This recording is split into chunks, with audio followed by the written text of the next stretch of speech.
Corona virus के number से ज्यादा अगर किसी चीज से डर लगता है तो वो है वैक्सीन से जुड़े पॉलिटिक्स। आदर पूनावाला कहते हैं कि आज की स्पीड से हमारे पास सिर्फ अगले 5 दिनों के लिए वैक्सीन की प्रोविजन। एक तरफ हर दिन भारत में 1.5 लाख से ज्यादा कोरोना वायरस केसेस डिटेक्ट हो रहे हैं और दूसरी तरफ कई स्टेट्स में वैक्सीन कम पड़ रही है और ये काफी डेंजरस है। ऐसे सिचुएशन में अगर आप सोच रहे हैं कि पूरी दुनिया की वैक्सीन कंपनीज और गवर्नमेंट्स हाथ में हाथ मिलाकर काम कर रहे होंगे, then you my friend are wrong. Vaccine से जुड़ी पॉलिटिक्स की स्टोरी सुनने पर आप भी हमारी तरह शॉक हो जाएंगे। लेकिन ये वीडियो आपको डराने के लिए नहीं है, एक पर्सपेक्टिव देने के लिए है। तो प्लीज इस वीडियो को एंड तक देखिए और अगर आपको इस वीडियो से वैल्यू मिलती है तो इसे अपने दोस्तों के साथ शेयर कीजिए। भारत के लिए इंपॉर्टेंट बातों को एक आसान भाषा में आपके सामने लाना हमारा मिशन है। हमें सपोर्ट करने के लिए हमारे YouTube चैनल को सब्सक्राइब कीजिए और इस बेल आइकॉन को प्रेस कीजिए। पहले ये समझते हैं कि प्रॉब्लम क्या है। भारत में आज तक 2 वैक्सीन को अप्रूवल मिला है। Covishield by AstraZeneca, manufactured by Serum Institute and Covaxin by Bharat Biotech. इन दोनों वैक्सीन्स में कॉमन बात ये है कि ये वैक्सीन्स 2 डोजेस में आती हैं। पहला डोज और दूसरे डोज के बीच में एक बड़ा गैप होना जरूरी है और दूसरे डोज लगने के 2 हफ्ते बाद वैक्सीन के इफेक्ट्स दिखना शुरू होते हैं। तो ये वैक्सीन का पहला डोज मिलना सिर्फ एक प्रोसेस की शुरुआत है। ये दोनों कंपनीज मिलाकर अप्रोक्सीमेटली 25 लाख डोसेस हर दिन बना सकते हैं। पिछले हफ्ते ऑन एन एवरेज हम पूरे देश में मिलाकर 31 लाख डोसेस दे रहे थे, यानी हम आज के स्पीड से भी हमारे डेली प्रोडक्शन कैपेसिटी से ज्यादा वैक्सीन कंज्यूम कर रहे हैं। प्रोफेसर गिरिधर आर बाबू कहते हैं कि भारत में एटलीस्ट 30 करोड़ लोग ऐसे हैं जिन्हें कोमॉर्बिडिटीज की वजह से कोविड से जान को खतरा हो सकता है। और इसी स्पीड से आपको और मुझे जानने दीजिए, लेकिन हमारे वल्नरेबल पॉपुलेशन को भी वैक्सीन के दोनों डोसेस मिलने के लिए कितना टाइम लगने वाला है ये आप गेस कर सकते हैं। और ये बेस्ट केस सिनेरियो है, लेकिन ये वैक्सीन कंपनीज भी अपनी फुल कैपेसिटी का इस्तेमाल नहीं कर पा रहे। रीजन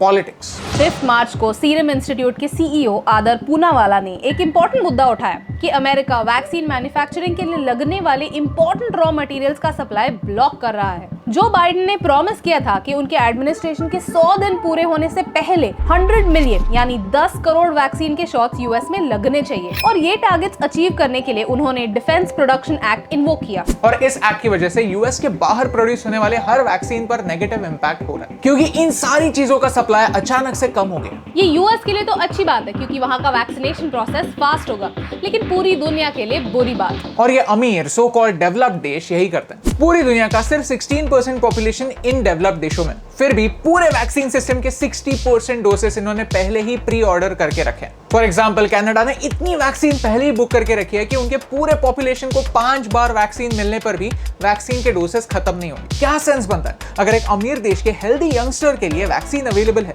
लेकिन किसी डॉक्टर के लिए जो हर दिन कोविड पेशेंट्स को ट्रीट कर रहा है उसके लिए वैक्सीन अवेलेबल नहीं, सिर्फ इस बेसिस पर क्योंकि वो एक गरीब देश में पैदा हुआ है। क्या आपको लगता है कि ऐसे पॉलिटिक्स के साथ हम कोविड को हरा पाएंगे?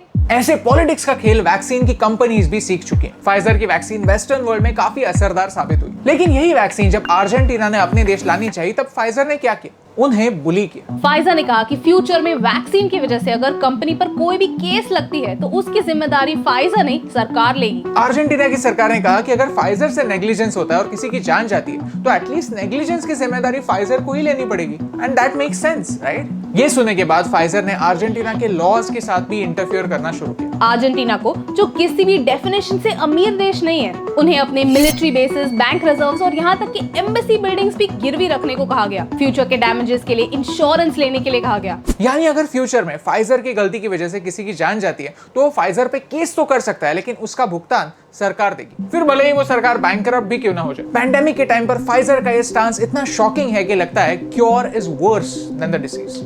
नहीं, हम किसी भी एंगल से वैक्सीन के अगेंस्ट नहीं है, लेकिन इस वैक्सीन के पीछे छुपे पॉलिटिक्स के अगेंस्ट है। आज हम ये डिमांड करते हैं कि बाहर की वैक्सीन्स भी भारत आए, लेकिन हमें ये समझने की जरूरत है कि कोई भी डिसीजन जल्दबाजी में या फिर पॉलिटिकल ब्राउनी पॉइंट स्कोर करने के चक्कर में नहीं लेना चाहिए। फाइनली भारत पे आते हैं। 10 स्टेट्स ने रिपोर्ट किया है कि उनके पास वैक्सीन की कमी है। भारत के टोटल केसेस में से अराउंड 40% केसेस महाराष्ट्र से आ रहे हैं। वेस्टेज की बात की जाए तो महाराष्ट्र में वैक्सीन वेस्ट होने का परसेंटेज काफी कम है। ऐसे सिचुएशन में महाराष्ट्र जैसे स्टेट में जहां पर कोविड की situation already out of control है, अगर उन्हें वैक्सीन ही नहीं मिलेंगी तो ये सिचुएशन कभी कंट्रोल में ही नहीं आएगी। स्टेट सेंटर को ब्लेम कर रहे हैं कि सिर्फ बीजेपी रूल स्टेट्स को ही सफिशिएंट वैक्सीन मिल रहे हैं और सेंटर कहती है कि स्टेट्स खुद कोविड को रोकने में फेल हो रहे हैं। इसका ब्लेम वैक्सीन पर शिफ्ट करना इम्पॉसिबल है। असली सच तो यह है कि इन दोनों बातों में थोड़ी थोड़ी सच्चाई है। जिन स्टेट्स में कोविड की situation already out of control है, उन सारे स्टेट्स में अगर आज से भी सारी वैक्सीन की डिमांड फुलफिल होती है, फिर भी दूसरा डोज लेने के 2 वीक्स बाद तक उसका रिजल्ट नहीं दिखने वाला।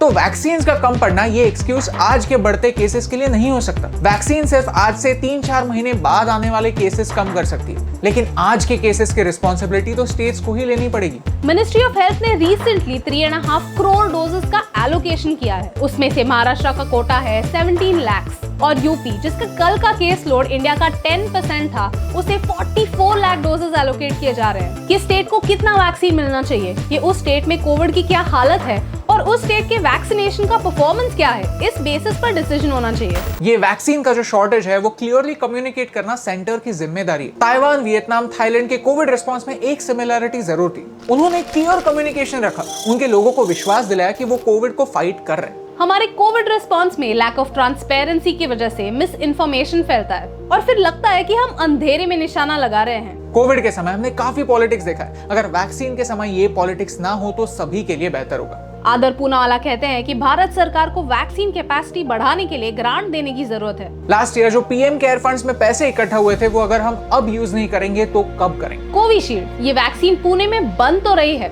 लेकिन कॉन्ट्रैक्ट के अनुसार सिर्फ 50% ही भारत के लिए अवेलेबल है। बाकी की वैक्सीन सीरम इंस्टीट्यूट को लीगली एक्सपोर्ट करनी ही पड़ती है। मार्च में ही उन्होंने रॉ मटेरियल्स का शॉर्टेज पॉइंट आउट किया था। अगर हम तभी उस पर एक्शन लेते तो शायद आज ये क्राइसिस ना होता। लेकिन अगर हमें इलेक्शन रैली से फुर्सत मिले तो ही हम इन चीजों पर फोकस कर सकते हैं, राइट? जब हम दूसरे देशों की पॉलिटिक्स के किस्से सुनते हैं तब ये समझते हैं कि भारत ने एक अच्छे इंटेंशन से वैक्सीन दूसरे देशों को डोनेट किया, लेकिन आज हमें प्रोएक्टिवली सॉल्यूशंस पर बात करने की जरूरत है। WHO के हेड भी कहते हैं कि वैक्सीन के पेटेंट्स वेव ऑफ करने चाहिए। इस बात को WTO में लास्ट ईयर भारत और साउथ अफ्रीका ने रेज किया था। उस समय सारे डेवलप्ड कंट्रीज ने इस प्रपोजल को सपोर्ट नहीं किया था, लेकिन अब USA भारत के इस प्रपोजल को सपोर्ट करने की बात कर रहा है। अगर ये प्रपोजल एक्सेप्ट हुआ तो टेक्नोलॉजी ट्रांसफर के अंडर ये वैक्सीन ग्लोबली मैन्युफैक्चर हो सकते हैं। दुनिया के सारे वैक्सीन मैन्युफैक्चरर्स अगर साथ आ जाए तो 14 बिलियन डोजेस हम प्रोड्यूस कर सकते हैं। ये नंबर वर्ल्ड पॉपुलेशन से दुगना है, तो स्टैटिस्टिकली सबको वैक्सीन मिलना पॉसिबल तो है। ऑफ कोर्स अगर पॉलिटिक्स ना हो तो। अगर आपको ये मैसेज समझ आया तो इस वीडियो को और शेयर कीजिए, क्योंकि हमें 1 करोड़ वैक्सीन हर दिन प्रोड्यूस करने की जरूरत है और आज हम उसके आधे से कम वैक्सीन प्रोड्यूस कर रहे हैं। वैक्सीन की शॉर्टेज एक रियल प्रॉब्लम है और हमें उन 30 करोड़ लोगों को वैक्सीन जल्द से जल्द पहुंचाने की जरूरत है। लेकिन ये तभी पॉसिबल होगा जब हम पॉलिटिक्स से ज्यादा हेल्थ को प्रायोरिटाइज करेंगे, और ये सिंपल सी बात आप तक पहुंचाने से मुझे फर्क पड़ता है। हे यस टीम, हम हमेशा सोचते थे कि मीडिया भारत के बारे में इतनी नेगेटिव थी, तो हमने एक पॉजिटिव सोल्यूशन बेस्ड अप्रोच अपनाया। अगर आपको ये वीडियो अच्छा लगा तो लाइक बटन प्रेस कीजिए। अगर आप यहाँ पर नए हैं तो यहाँ पर क्लिक करके सब्सक्राइब कीजिए और नए वीडियोस के अपडेट मिलने के लिए बेल आइकन को प्रेस कीजिए। और ऐसे ही और पॉजिटिव वीडियो देखने के लिए यहाँ पर क्लिक कीजिए, क्योंकि आपके सपोर्ट से मुझे फर्क पड़ता है।